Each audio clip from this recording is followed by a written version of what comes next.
তরুণ কৃষি উদ্যোক্তাদের জন্য সোশ্যাল বিজনেস ফান্ড গঠনের আহ্বান প্রধান উপদেষ্টার। আইএফএড প্রেসিডেন্টের সাথে বৈঠক। গণহত্যা মামলায় আজ হাসিনা সহ ৩ আসামির বিরুদ্ধে যুক্তি তর্ক উপস্থাপন হবে। আবু সাঈদ হত্যা মামলায় সাক্ষ্য গ্রহণও। মধ্যরাত থেকে শেষ হচ্ছে চাকসু নির্বাচনের প্রচারণা।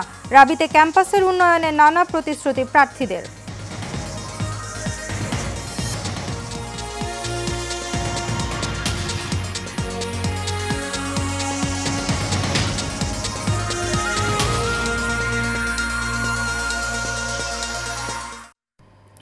স্বাগত এশিয়ান নিউজে। দর্শক, পুরো সংবাদ জুড়ে আপনাদের সাথে আছি আমি খোসনাত জাহান ইথিলা। এতক্ষণ শুনছিলেন বিআরবি কেবল ইন্ডাস্ট্রিজ লিমিটেড সংবাদ শিরোনাম। এবার বিস্তারিত। ইতালির রোমে ওয়ার্ল্ড ফুড ফোরামের সাইড লাইনে তরুণ কৃষি উদ্যোক্তাদের জন্য সামাজিক ব্যবসা তহবিল গঠনের আহ্বান জানিয়েছেন প্রধান উপদেষ্টা অধ্যাপক ডক্টর মোহাম্মদ ইউনুস। আজ প্রধান উপদেষ্টার প্রেস উইং থেকে জানানো হয় এই তথ্য। আইএফএড প্রেসিডেন্ট আলভারো লাউরির সঙ্গে বৈঠকে প্রধান উপদেষ্টা এই প্রস্তাব দেন। প্রধান উপদেষ্টা বলেন, এই তহবিল কৃষি, স্বাস্থ্য ও উদ্যোক্তা তৈরিতে ভূমিকা রাখবে। এ সময় গভীর সমুদ্রে মৎস্য আহরণ, আম কাঁঠাল রফতানি, জলবায়ু সহনশীল কৃষি ও দুগ্ধ শিল্পে সহযোগিতার বিষয়েও আলোচনা হয়। বৈঠকে বাংলাদেশের সামাজিক ব্যবসায় সহযোগিতার আগ্রহ প্রকাশ করেন আইএফএড প্রেসিডেন্ট।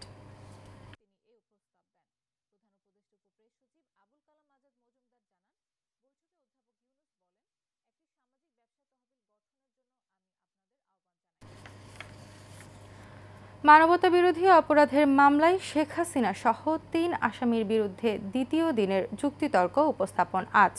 বিচারপতি গোলাম মর্তুজা মজুমদারের নেতৃত্বাধীন ট্রাইব্যুনাল ১-এ যুক্তিতর্ক উপস্থাপন হবে। গতকাল শুরুতেই যুক্তিতর্ক তুলে ধরেন চিফ প্রসিকিউটর তাজুল ইসলাম। এদিন শুরুতেই আওয়ামী লীগের ৭২-এর দুঃশাসনকাল তুলে ধরেন চিফ প্রসিকিউটর।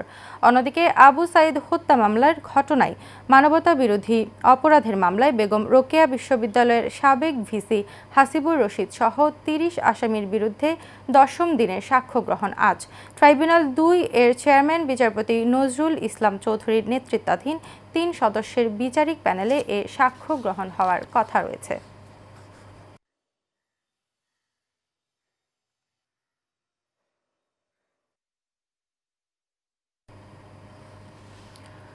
মধ্যরাতে শেষ হচ্ছে চট্টগ্রাম বিশ্ববিদ্যালয় কেন্দ্রীয় ছাত্র সংসদ নির্বাচনের প্রচারণা। তাই শেষ মুহূর্তে ভোটারদের মন জয়ে সকাল থেকে ক্যাম্পাসে চষে বেড়াচ্ছেন প্রার্থীরা। ভোটারদের দাঁড়ে দাঁড়ে গিয়ে প্রার্থীরা দিচ্ছেন আবাসন, যাতায়াত, নিরাপদ ক্যাম্পাস ও গবেষণা খাতে উন্নয়নের প্রতিশ্রুতি। নির্বাচন কমিশনের তথ্য অনুযায়ী চাকসু নির্বাচনে ২৬টি পদের বিপরীতে প্রতিদ্বন্দ্বিতা করছেন ৪১৫ জন। আগামী ১৫ অক্টোবর ভোট গ্রহণ অনুষ্ঠিত হবে। এদিকে রাকসু নির্বাচনে প্রচারণা গণসংযোগের সময় শেষ হচ্ছে আগামীকাল রাত ১২টায়। শেষ মুহূর্তে প্রচারণায় ব্যস্ত সময় পার করছেন প্রার্থীরা, দিচ্ছেন ক্যাম্পাসের বিভিন্ন সমস্যা সমাধানের আশ্বাস। সকাল থেকে আবাসিক হল, পরিবহন, মার্কেট, শহীদ মিনার প্রাঙ্গণ সহ ক্যাম্পাসের বিভিন্ন স্থানে যাচ্ছেন প্রার্থীরা। দীর্ঘ ৩৫ বছর পর ১৬ অক্টোবর হতে যাচ্ছে রাকসু নির্বাচন। রাকসুতে ২৩টি পদে ২৪৭ জন প্রার্থী প্রতিদ্বন্দ্বিতা করছেন।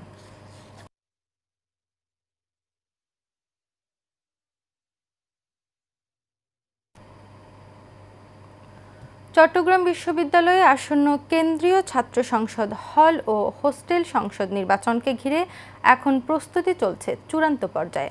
নির্বাচনকে সুষ্ঠু, নিরপেক্ষ ও শান্তিপূর্ণ করতে বিশ্ববিদ্যালয় প্রশাসনের পক্ষ থেকে নেওয়া হয়েছে কঠোর নিরাপত্তা ব্যবস্থা। নির্বাচন অনুষ্ঠিত হবে ৫টি অনুষদের ১৫টি কেন্দ্রে, ৬০টি কক্ষে। প্রতিটি কক্ষে গড়ে ৪ থেকে ৫ শতাধিক শিক্ষার্থী ভোট দেবেন। একজন শিক্ষার্থী মোট ৪০টি ভোট প্রদান করবেন। ভোট শেষে তাৎক্ষণিক গণনা ও কেন্দ্র থেকেই ফলাফল ঘোষণা করা হবে।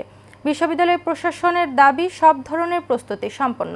এখন শুধু শিক্ষার্থীদের অংশগ্রহণেই নির্ভর করছে একটি শান্তিপূর্ণ, নিরপেক্ষ ও উৎসবমুখর চাকসু নির্বাচন। সবটুকু সামর্থ্য দিয়ে চেষ্টা করব এটা যাতে স্বাচ্ছন্দ্যের সাথে, ন্যায্যতার সাথে, স্বচ্ছতার সাথে একটা ইনক্লুসিভ নির্বাচন আমরা উপহার দিতে পারি। তবে একথা মনে রাখতে হবে, শুধু আমরাই এই নির্বাচন ভালো হোক সেটা চাচ্ছি না। আমাদের সাথে সাথে এই যে সরকার এবং আমাদের সাথে যারা সংশ্লিষ্ট ইউজিসি, স্বরাষ্ট্র মন্ত্রণালয়, তারাও উদ্গ্রীবভাবে আমাদেরকে এই নির্বাচনে সহায়তা করছে। চুয়াডাঙ্গা সদর উপজেলায় বিষাক্ত মদ পান করে গত 2 দিনে অন্তত 6 জনের মৃত্যু হয়েছে। উপজেলার ডিঙেদহ এলাকায় এ ঘটনা ঘটে। রোববার সদর হাসপাতালে চিকিৎসাধীন একজন মারা যাওয়ার পর বিষয়টি জানাজানি হয়। নিহতরা হলেন সদর উপজেলার নফরকান্দি গ্রামের খেদের আলী, খেজুরা গ্রামের মোহাম্মদ সেলিম, পিরোজালি গ্রামের লালটু, শঙ্করচন্দ্র মাঝের পাড়ার মোহাম্মদ শহীদ, ডিঙ্গেদহ টাওয়ার পাড়ার মোহাম্মদ সমীর ও ডিঙ্গেদহ এশিয়া বিস্কুট পাড়ার মোহাম্মদ লালটু। এর মধ্যে খেদের আলী ও মোহাম্মদ সেলিম গত শনিবার এবং অন্য 4 জন গতকাল মারা যান। সদর থানার ভারপ্রাপ্ত কর্মকর্তা খালেদুর রহমান বলেন, বিষাক্ত অ্যালকোহল পান করে 6 জনের মৃত্যুর বিষয়টি নিশ্চিত হওয়া গেছে। আজ লাশগুলোর ময়নাতদন্ত করা হবে।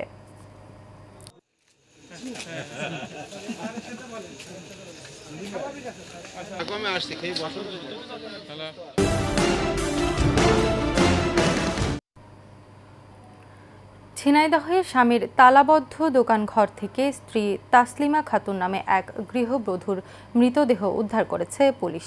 রোববার রাতে শহরতলি গোপীনাথপুর এলাকায় দোকান থেকে মৃতদেহটি উদ্ধার করা হয়। এ ঘটনার পর থেকে স্বামী লাল মিয়া পলাতক রয়েছেন।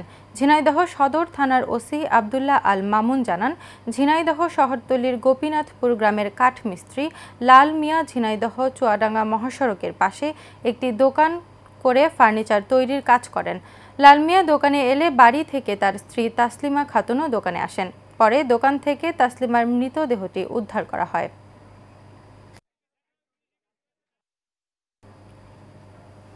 ময়মনসিংহের হালুয়াঘাটে মেয়াদোত্তীর্ণ পণ্য ও ভেজাল গোখাদ্য বিক্রির অভিযোগে 2 দোকানদারকে 13,000 টাকা জরিমানা করেছেন ভ্রাম্যমাণ আদালত। হালুয়াঘাট পৌর শহরে এ অভিযান পরিচালনা করেন সহকারী কমিশনার জান্নাত। দীর্ঘদিন ধরে নারিশা কোম্পানির প্যাকেট ব্যবহার করে ভেজাল গোখাদ্য বিক্রি করে আসছিল দেলোয়ার স্টোর নামে একটি প্রতিষ্ঠান। নারিশ কোম্পানির অভিযোগের ভিত্তিতে সেই দোকানে অভিযান চালিয়ে সত্যতা প্রমাণ পায় ভ্রাম্যমাণ আদালত। পরে দেলোয়ার স্টোরকে 8,000 টাকা জরিমানা করে সতর্ক করা হয়। অপর আরেক দোকানকে 5,000 টাকা জরিমানা করা হয়। জাকের পার্টি দেশের সম্প্রীতি ও শান্তি প্রতিষ্ঠার লক্ষ্যে সংগ্রাম করে যাচ্ছে। টাঙ্গাইলের ভুয়াপুর বাস স্ট্যান্ড চত্বরে আয়োজিত জনসভা ও র্যালি অনুষ্ঠানে একথা বলেন টাঙ্গাইল জেলা পশ্চিম জাকের পার্টির সভাপতি ও টাঙ্গাইল 2 আসনে জাকের পার্টির এমপি প্রার্থী মোহাম্মদ এনামুল হক মঞ্জু। উপজেলা জাকের পার্টির সভাপতি খন্দকার মজনুর সভাপতিত্বে এতে বক্তব্য রাখেন জেলা জাকের পার্টির পশ্চিম সাধারণ সম্পাদক মোহাম্মদ ফিরোজ আহমেদ, সাংগঠনিক সম্পাদক বাবুল হোসেন সহ অনেকে।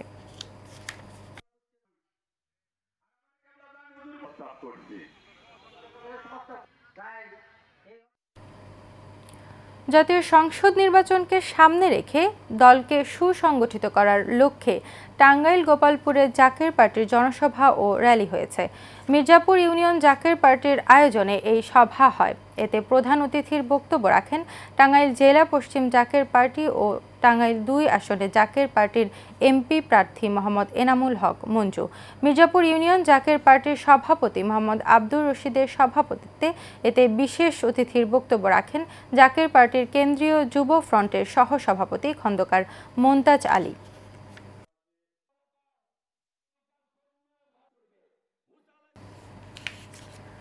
প্রেজেন্টেশন শুধু কথা বলার শিল্প নয়, এটি এমন এক দক্ষতা যা আপনার শিক্ষা, আত্মবিশ্বাস ও ভবিষ্যতের দরজা খুলে দিতে পারে।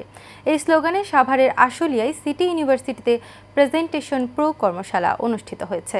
ইউনিভার্সিটির হলরুমে ইংরেজি ভাষা ও সাহিত্য বিভাগ আয়োজনে এই কর্মশালা হয়।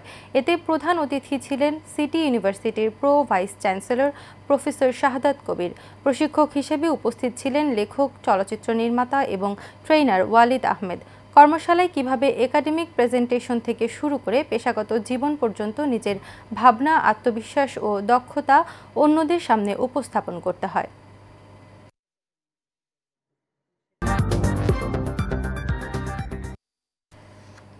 এবার চট্টগ্রাম সংবাদ। চট্টগ্রাম বন্দর নিয়ে নানামুখী চক্রান্ত চলছে বলে মন্তব্য করেছেন বাংলাদেশ জামায়াতে ইসলামীর কেন্দ্রীয় মজলিসে শোরার সদস্য ও চট্টগ্রাম মহানগর ভারপ্রাপ্ত আমির মোহাম্মদ নজরুল ইসলাম। নগরে ইপিজেড চত্বরে বাংলাদেশ শ্রমিক কল্যাণ ফেডারেশন চট্টগ্রাম মহানগর আয়োজিত বিশাল শ্রমিক সমাবেশে প্রধান অতিথির বক্তব্যে তিনি কথা বলেন। নজরুল ইসলাম আরও বলেন, এই বন্দর বাংলাদেশের অর্থনীতির প্রাণকেন্দ্র। এই বন্দর নিয়ে কোনো চক্রান্ত ষড়যন্ত্র বাস্তবায়ন করতে দেয়া হবে না।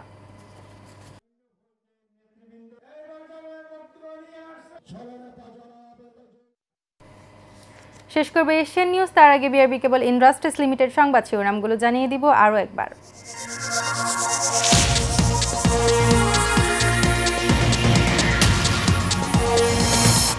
তরুণ কৃষি উদ্যোক্তাদের জন্য সোশ্যাল বিজনেস ফান্ড গঠনের আহ্বান প্রধান উপদেষ্টার। IFED প্রেসিডেন্টের সাথে বৈঠক। গণহত্যা মামলায় আজ হাসিনা সহ 3 আসামির বিরুদ্ধে যুক্তিতর্ক উপস্থাপন হবে। আবু সাইদ হত্যা মামলায় সাক্ষ্য গ্রহণও। মধ্যরাত থেকে শেষ হচ্ছে চাকসু নির্বাচনের প্রচারণা। রাবিতে ক্যাম্পাসের উন্নয়নে নানা প্রতিশ্রুতি প্রার্থীদের।